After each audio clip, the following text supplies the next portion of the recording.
So good day sir, this is our activity task manager. So mo ni siya mong UI sir. Basically na siya kuan sir diri sa upper left na siya i-title nga task manager, nga diri sa left side kay na siya add task, na diri sa yang kuan sir kay na siya nakabutang nga mga pending, in progress o completed. So zero pa man sila tulo sir. So basically first na to buhaton guys, mag-add tag task na iga human mo pislit sa add task sir, mo na siya magawas. For example sir, magbutang na rin sir title kanang Sandro Llamas ya, description kay pwede rin nga na sir kanang example sir. So diri sa status sir kay na siya tulo ka answer na siya pending, in progress o completed. So imo ibutan rin pending ya, create task. So ang pending na siya 1, pwede siya ma-edit siya sir, makita ra pud yung kuan rin sir sa ubos. Pwede siya ma-edit, pwede ma-delete ya. Diri sa yang pinakaubos sir kay pwede po siya ma-listdan. Nakabutang mo siya sa pending, pwede na to ibutang sa in progress. So in progress na siya sir ya, ano yung one in progress ya, pwede po na to ma-listdag completed. So nga na sir. So yeah, if atong i-edit, pwede po na to i-edit like yan no yeah, in progress, update task. So mo na siya sir, na-update na siya sir, na-edit na yung kuan sir task. So if ganahan mo i-delete sir, na siya diri sir nakabutang delete, na siya icon ba.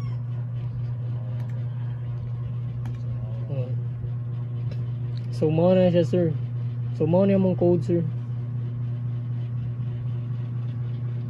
Right.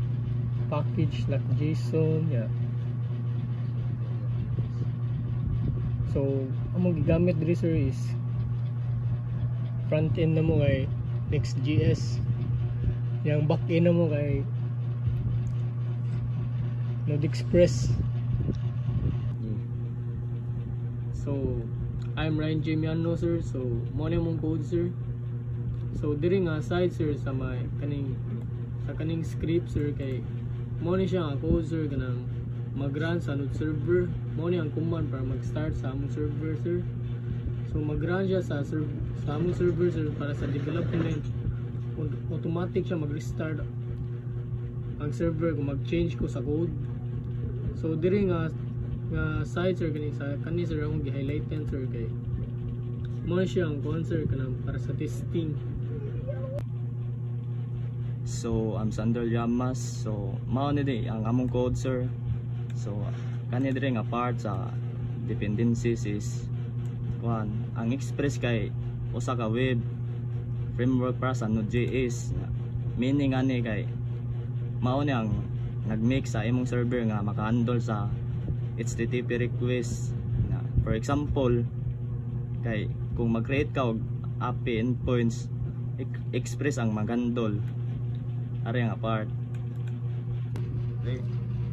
Good day sir. So ako na siya dito. So kani din nga mo na akong explain about diri sa part nga nasa server. So kani kay nag-base sa diri sa kaning ID, so title and description, status or create update data.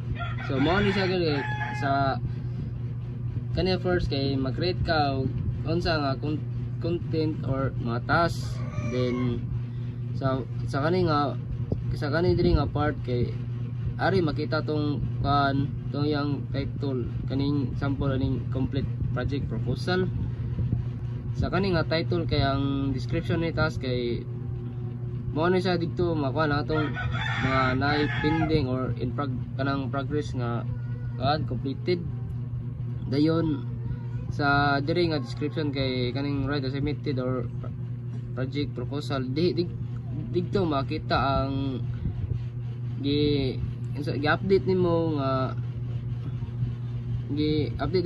file or create mo nga kuan nga makita dito sa UI sa ari sa status kay makita nimo nga mo pili ka tong in progress or completed or katong usa tulo sila to kapilian sa ang ipili diri kay completed man, so mao to dito ang makita sa UI.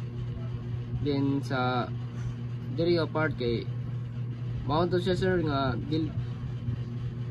dito i-update ang kuan sa update or create dito ka mo create or kanang sa dito sa add task mo to sa sir mo ka to mo sanay so create ka dito kay naman dito nakabutang nga iguma na to ato kay update pag mag-update mo more to sir